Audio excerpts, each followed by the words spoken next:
বিশ্বে শান্তি প্রতিষ্ঠার দাবিদার হলেও যুক্তরাষ্ট্রের নীতি বাস্তবে ভিন্ন চিত্রই তুলে ধরে।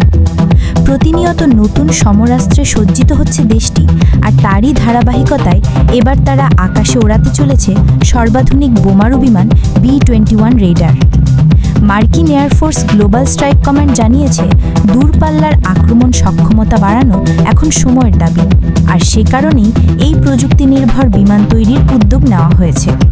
যদিও 2023 সালের নভেম্বরে প্রথম B-21 আকাশে উড়েছিল, এরপর কেটে গেছে প্রায় 20 মাস, কিন্তু এখনও সেটি নিয়মিত উড়ছে না। বর্তমানে কেবল একটিমাত্র B-21 বিমান সপ্তাহে দুবার পরীক্ষামূলকভাবে উড়ানো হয়। গ্লোবাল স্ট্রাইক কমান্ডের প্রধান জেনারেল থমাস বুশিয়ের এক সাক্ষাৎকারে জানিয়েছেন, দ্বিতীয় B-21 রেইডার বিমানের পরীক্ষামূলক উড্ডয়ন খুব শীঘ্রই দেখা যাবে। যদিও তিনি এই প্রকল্প নিয়ে অতিরিক্ত উচ্চাশা না রাখতে বলেন, তবুও এটুকু নিশ্চিত করেছেন যে সর্বাধুনিক প্রযুক্তির যাবতীয় ফিচার এই বিমানে যুক্ত করা হয়েছে। তবে এত সব উন্নয়নের জন্য খরচও বেড়েছে ব্যাপক হারে। যুক্তরাষ্ট্র সরকার এর পেছনে বরাদ্দ করেছে প্রায় $405 কোটি, যা অনেকের কাছে বিস্ময়কর মনে হলেও দেশটির দাবি এই বিনিয়োগই B-21 এর কাঙ্ক্ষিত পারফরম্যান্স নিশ্চিত করবে এবং এর আসল উদ্দেশ্য পূরণ হবে।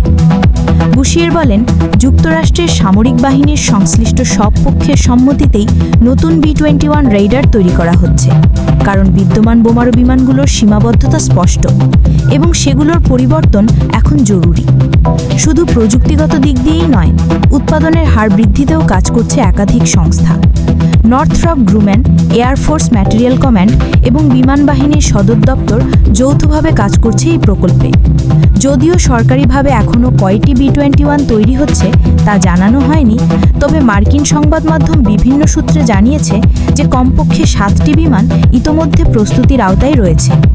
এছাড়া গত মে মাসে মার্কিন সিনেটের আর্মড সার্ভিসেস কমিটিতে জেনারেল বুশিয়ের সুপারিশ করেন যে B-21 রেইডারের উৎপাদন লক্ষ্যমাত্রা পূর্বের 100 ইউনিট থেকে বাড়িয়ে 145 ইউনিট করা উচিত, কারণ 2018 সালের নিরাপত্তা পরিস্থিতি বিবেচনায় 100টি যথেষ্ট মনে হলেও বর্তমান ভূরাজনৈতিক বাস্তবতায় এই সংখ্যা কোনো মতেই যথেষ্ট নয়।